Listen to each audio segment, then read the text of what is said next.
되기도 합니다. 이것이 바로 에베소의 현실인데, 그러나 이런 현실 가운데 어려움에 처해 있을 모든 사람들은 바람이 다 있어요.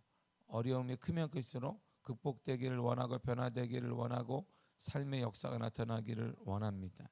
우리도 마찬가지 아니겠어요? 인생을 살다 보면 뜻하지 않은 많은 여러 가지 문제로 혼란스러울 때가 적지 않습니다. 조금씩 나이가 들면서 우리는 가정이란 공동체에서 사회적인 위치에서 결정해야 될 자리에 올라서게 되기도 하고, 교회에서도 보게 되면 어느 순간에 내가 의도하든 의도하지 않든 결정을 해야 되며 이끌어 가야 되며 또 다른 사람들을 세워가는 위치에 서게 되기도 합니다. 그러나 중요한 것은 그런 위치에 서게 됐지만 여러 가지 모든 면에서 부족한 상태인 것을 스스로 깨닫기도 한다는 것입니다. 그런 현실을 사도 바울은 너무나 잘 알고 있고 주님은 잘 알고 있습니다. 문제는 상당히 커요. 에베소교의 문제가 그 다음에 상당히 인격적인 문제, 사람들의 성품의 문제는 당연하거니와 교리적인 문제와 여러 가지 문제들로 이제 거짓 교리의 문제가 파다하게 퍼져 있습니다. 이 문제를 잘 알고 있는, 현실을 잘 알고 있는 사도 바울, 더나 그에게 감동을 허락하신 하나님은 이렇게 디모데에게 충고를 해주고 있습니다. 다시 한번 1절 읽겠습니다. 시작. 내 아들아, 그러므로 너는 그리스도 예수 안에 있는 은혜 가운데서 강하고, 아멘. 강해져야 한다는 것이에요. 자, 흔들리지 말아야 된다. 강해야 된다. 문제가 커질수록 강해야 된다는 것입니다. 이것은 누구나 다 알고 있는 것입니다. 그럼 어떻게 강해질? 우리가 강해진다는 다 알아요. 문제가 생길수록 가정에 문제가 있고 사회에 문제가 있는데 개인적인 문제가 있어도 모든 사람들은 나는 강해져야 한다. 그렇다고 우리가 세일즈맨처럼 매일 아침 거울을 보고 나는 할 수 있다, 할 수 있다, 할 수 있다라고 한다면 모두 다 가능했을 것입니다. 근데 사도 바울은 너무나 쉬운 답을 내요. 디모데야, 강해야 된다. 여러 가지 문제가 있어. 너 문제 해결할 수 없지? 예. 근데 강해야 돼. 이렇게 얘기하는 거예요. 여러분들에게도 마찬가지. 문제 해결 안 되죠? 여러 가지 고민이 있죠? 복음도 여러 가지 자녀들이 말을 안 듣죠? 강해져야 합니다. 예. 다 아는 사실을 사도 바울은 얘기합니다. 그런데 그 강해지는 방법에 대해서 사도 바울은 이렇게 얘기하는 거예요. 예수 안에 있는 은혜 가운데 강해야 된다, 이런 말이에요.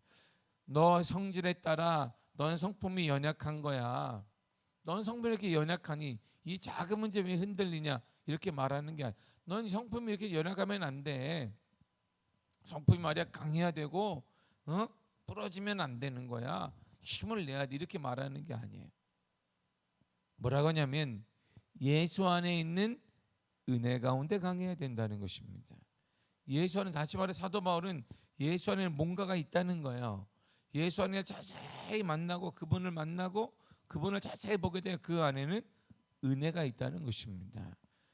그 은혜 안에 있을 때에만 너는 강할 수 있다, 이런 말이에요. 우리가 강해지는 방법이 여기 있습니다. 첫째가 뭐냐면 예수 그리스도를 만나야 되는 거예요. 예수 그리스도를 만나면 눈에 확 들어오는 게 뭐냐면 은혜라는 거예요. 은혜. 그 은혜 안에 있을 때만 강해진다는 것입니다. 내가 많이 배우기 때문에, 내가 무엇을 많이 가졌기 때문에, 내가 여러 가지 형편의 능력이 있고 성품이 강하고 굳세기 때문에 강해진다는 말이 아니에요. 사도 바울은 정확히 우리에게 말하기를 은혜 안에 있을 때만 강해진다는 것입니다. 그 은혜는 예수 안에 있는 거예요. 은혜는 예수 안에만 있습니다. 은혜는 어디에서 오냐면 요한복음 1장 16절에 이렇게 말해주고 있습니다. 다 같이 있습니다. 시작. 우리가 다 그의 충만한 데서 받으니 은혜 위에 은혜로라. 아멘. 예수님은 충만하시는 거예요. 충만하다만 넘쳐 흐른다는 거래요. 넘쳐 흐르는 물을 계속 붓게 되면 넘쳐 흘러요. 계속 이 물 컵 밖으로 물이 계속 흘러나오게 되면 물이 계속 쏟아부어지면 넘쳐 흐릅니다. 이처럼 은혜가 막 넘쳐 흘러요. 예수님 안에는 넘쳐 흐릅니다. 무엇이? 은혜가 막 넘쳐 흐르는 거예요. 예수님 누구나 받고 누구나 안 주고 그런 분이 아니라 모든 사람들에게 넘치는 은혜를 주는 거예요. 죄가 있건 죄가 없건 모든 사람들에게 예수님은 은혜가 넘치는 은혜를 주시기를 원하는 것입니다. 그 은혜란 뭐냐면 누가복음 1장에 정확히 나와요. 누가복음 1장 1절에서 25절까지를 보게 되면 예수님 탄생 이전 이야기가 나옵니다. 모든 것은 예수님 탄생을 기점으로 모든 이야기가 기술되는데 누가복음 1장 1절에서 25절까지를 보면 예수님이 없는 상태에서 예수님의 사적인 내용 같은 것이 기록이 되어 있습니다. 바로 그 사건이 엘리사벳에 대한 얘기가 먼저 나와요. 그때는 예수님이 태어나기 전입니다. 엘리사벳이 먼저 기적적으로 임신해서 세례 요한을 낳는 것을 먼저 기록하고 있습니다. 이처럼 누가복음의 시작은 하나님의 은혜로 시작되는 거예요. 엘리사벳이 도저히 아들을 낳을 수가 없습니다. 근데 하나님의 은혜로 말미암아서 아들을 낳게 되고 하나님의 은혜께서 그 가정에 엘리사벳을 통하여서 하나님의 허락하신 아들을 주게 됩니다. 하나님은 나이가 많아 더 이상 아기를 낳을 수 있는 확률이 없는 사가랴와 엘리사벳에게 이 부부에게 아들을 주시겠다고 말씀하셨습니다. 그리고 그 아이의 이름을 요한이라고 하라고 말씀하셨습니다.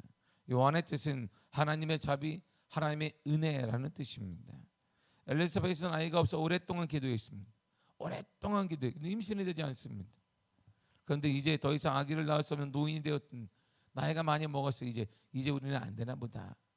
내가 이렇게 하나님의 은혜 가운데 기도를 많이 했고 작정기도도 해보고 금식기도도 해보고 하나님께 놀시면 구해봤는데 그리고 내 남편은 제사장인데 하나님의 일반 사람보다 탁월한 하나님과 가까이 친밀한 사람인데 그럼에도 불구하고 그들이 기도했음에도 응답이 없는가 보니까 우리에게는 아들이 하나님이 주신 자녀가 없나 보다라고 생각했습니다. 근데 어느 날 갑자기 아기를 임신하게 되었습니다. 이처럼 하나님은 내 노력으로 내 힘으로 할 수 없는 것에 은혜를 베푸시는 분이 하나님이신 거예요. 아이를 낳지 못하는 노부부에게 아기가 태어난다는 건 엄청난 하나님의 은혜인 것입니다. 내가 안 되는 것 보세요. 에베소 교회 현실을 보면 디모데는 할 수 없어요. 디모데의 목회적 경륜이나 여러 가지 모든 상황을 볼 때 에베소 교회는 뭐든 다룰 수가 없습니다. 그래서 에베소 교회 단임 목사직을 보게 되면 누가 있느냐? 사도 바울 그리고 디모데 그리고 알다시피 사도 요한이 감당했습니다. 그러니까 디모데를 빼고는 당시의 거물들이 감당할 정도로 교회가 문제가 많았다 이런 말이에요. 아무나 할 수 없을 정도로 이 사람들이 다 영적으로 척박했다 이런 말입니다. 아무나 감당하지 없을 정도로 문제가 상당히 많았다는 게 바로 에베소 교회 현실이에요. 거짓 교훈도 들어오게 되고 유대주의도 들어오게 되고 여러 가지 많은 성품들도 딱딱하게 되고 이방인들의 수성에 따라 하나님의 은혜를 그대로 받지 못하고 돌연 중간에 포기하는 사람도 많이 나타나게 되니까 이 문제를 디모데가 감당할 수는 없는 것인데 그런데 사도 바울은 그 비밀을 알아요. 바로 엘리사벳과 사가랴에게 하나님은 인간의 힘으로 안 되는 곳에 은혜를 허락하심으로 아들을 준 것처럼 디모데 너에게 필요한 건 여러분 우리에게 필요한 것은 하나님의 은혜가 필요한 거야. 우리가 하나님의 은혜에 있을 때에만 우리는 강해질 수 있습니다. 우리가 하나님의 은혜 가운데 있을 때 우리는 일어날 수 있습니다. 하나님의 은혜 가운데 있을 때 여러분들 기도지 응답되어질 수 있습니다. 하나님의 은혜 가운데 있을 그 문제가 해결될 수가 있다 이런 말이죠. 이제 하나님은 여러 가지 문제 앞에서 변함없이 하나님의 백성으로 자신에게 좋은 일을 묵묵히 수행하는 사람들에게 은혜를 주십니다. 누가복음 1장 6절에 이렇게 말하고 있습니다. 시작. 이 두 사람이 하나님 앞에 의인이니 주의 모든 계명과 규례대로 흠이 없이 행하였더라. 아멘. 이 두 사람은 엘리사벳과 사가랴예요. 사가랴와 엘리사벳입니다. 자, 현실이 뭐냐면 아들이 없어요. 당시에 아들이 없는 것 하나님의 저주를 받는 것 똑같은 것이기 때문에 이들은 하나님 앞에 작정기도를 많이 했습니다. 엘리사벳은 늘 성전에서 기도했습니다. 작정기도, 금식기도를 많이 했습니다. 오늘날 말하자면 여러 가지 많은 기도를 각양기도를 많이 했어요. 그런데 하나님의 응답이 없습니다. 하나님의 응답이 없으니까 야 이제 하나님이 이제 응답하지 않는가 보다, 하나님이 역사하지 않아, 하나님이 죽었나 보다, 역시 하나님이 고민도 많고 이 시대 정말 우리가 기도 응답한 다음에 삐지는 이 시대에 오늘 이 시대 뭐란 말이면 내가 열심히 나름 기도했고 나름 헌신했는데 역사가 일어나지 않으면 얼굴이 다 변해요. 그나마 내가 좀 했는데 하나님이 일하고 내가 헌신한 것 같은데, 하나님의 역사라고 내가 뭔가 한 것 같은데 변화가 일어나지 않게 되면, 이야, 하나님이 이럴 수 있을까 고민하기도 하고 여러 가지 문제 가운데 갈등하기도 하는 것이 현실입니다. 이 두 사람은 특별히 사가랴는 제사장이에요. 구분된 사람입니다. 하나님의 은혜 받은 사람이고 그와 앞에 늘 기도하는 사람이에요. 그 정도라면 응답이 됐어야 응답이 되지 않았어요. 그래서 점점 나이가 들면서 이제 하나님 우리에게 아들을 주지 않나 보다, 이 정도가 될 때까지 그들은 열심히 나름대로 기도했는데 응답을 하나님이 허락하지 않았어요. 그렇다면 사람들이 삐지기도 하고 침체하기도 하고 여러 가지 갈등도 일어나기도 할 텐데, 이 두 사람의 행동을 보세요. 하나님 앞에 의인이다, 주의 계명과 규례대로 흠이 없이 행하였다, 이렇게 말해요. 상관없이 그들이 열심히 작정 기도를 하든 금식 기도를 하든 뭐 기도를 하든 응답이 되는 것과 상관없이, 이런 말이에요. 우리의 현실에 변화되는 것과 상관없이 하나님 앞에 모든 계명과 규례대로 흠이 없도록 행하였다, 이런 말입니다. 우리가 나름대로 헌신을 하거나 나름대로 기도를 했는데 응답이 되는 것과 상관없이 변함없이 모든 계명과 말씀에 따라 행하였다, 이런 말이에요. 바로 그 사람들, 이런 사람에게 하나님은 은혜를 허락하시고 이런 사람들이 강하게 설 수가 있는 것입니다. 자, 이제 디모데에게 적용을 하면 그런 거예요. 디모데, 내가 여러 가지 부족하지만 그 부족함을 메우기 열심히 했을 것이다. 열심히 기도도 하고 너도 열심히 사람들도 만나고 성도들도 설득해보고 열심히 했을 거야. 그런데 변하지 않는 거야. 현실이 변하지 않아요. 그럼에도 불구하고 하나님의 예수님의 은혜는 변화되지 않았음에도 불구하고 여전히 나는 주를 향한 마음이 변함없이 주의 말씀대로 흠이 없도록 행하라, 이런 말입니다. 여러분들의 현실과 때때로 우리 현실과 변화가 되지 않을 때가 많습니다. 나름대로 내가 기도도 해보고 또한 헌신도 해보았는데 현실의 변화가 전혀 일어나지 않을 때도 있습니다. 그럴 때 우리가 해야 될 일은 그럼에도 불구하고 주의 말씀과 주의 명령에 따라 행하며 살아야 된다, 이런 말이에요. 바로 그럴 때 하나님의 은혜가 그 사람에게 임하게 되고 그 사람이 강한 사람으로 문제 가운데 서게 되며 극복하게 되며 승리하게 되는 역사가 일어나게 된다, 이런 말입니다.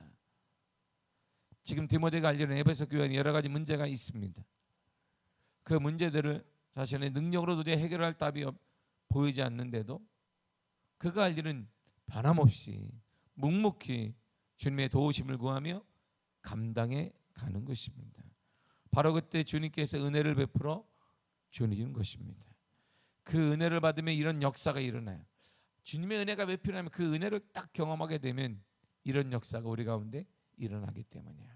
역대하 27장 6절입니다. 시작. 요담이 그의 하나님 여호와 앞에서 바른 길을 걸었으므로 점점 강하여 졌더라. 아멘. 바른 길을 걸었으므로 점점 강하여 졌더라, 이렇게 말해요. 우리 가운데 문제가 해결되지 않았음에도 불구하고 여전히 하나님의 말씀에 따라 바른 길을 우리가 걷게 되어지면 점점 강해지는 은혜가 나타난다, 이런 말이에요. 그럼에도 불구하고 여러분의 상관없이 우리가 끊임없이 주의 길을 걷고 주의 말씀대로 살게 되면 하나님께서 여러분들에게 강한 은혜를 허락하시고 강건케 하시며 일어나게 하시며 회복되게 하시며 치유되게 하시며 그 문제의 해결을 하나님의 허락에 주신다는 것이죠. 그때 우리가 입에서 나오는 말이 은혜구나라는 거. 이게 은혜구나. 이게 은혜. 나는 불가능했는데 그 문제가 해결되는 것 은혜예요. 그 은혜의 역사가 여러분들의 삶에 넘쳐나기를 바랍니다. 주님의 은혜로 가득하기를 바랍니다. 여러분들의 가정마다 여러분들 기도하는 것들마다 여러분들의 미래마다 여러분들의 건강에도 하나님의 은혜가 가득하게 간절히 축복합니다. 지금 우리가 할 일은 응답에 상관없이 변화에 상관없이 우리에게 주어진 그 길, 주님이 원하시는 그 길을 우리가 묵묵히 걸어가는 것입니다. 이럴 때 우리의 가정은 점점 강해질 것이며 우리의 믿음도 강해질 것이며 여러분들의 미래와 삶도 강해질 것이고 우리 미화교회 또한 강한 은혜를 하나님의 허락하여 주실 것입니다. 이 은혜가 여러분들의 삶에 나타나기를 바라고 오늘 하루 살아갈 때에도 변함없이 묵묵히 주의 말씀에 따라 주의 말씀을 의지하며 살아가는 귀한 은혜가 있게 되기를 간절히 축복합니다. 기도하겠습니다. 하나님 감사드립니다.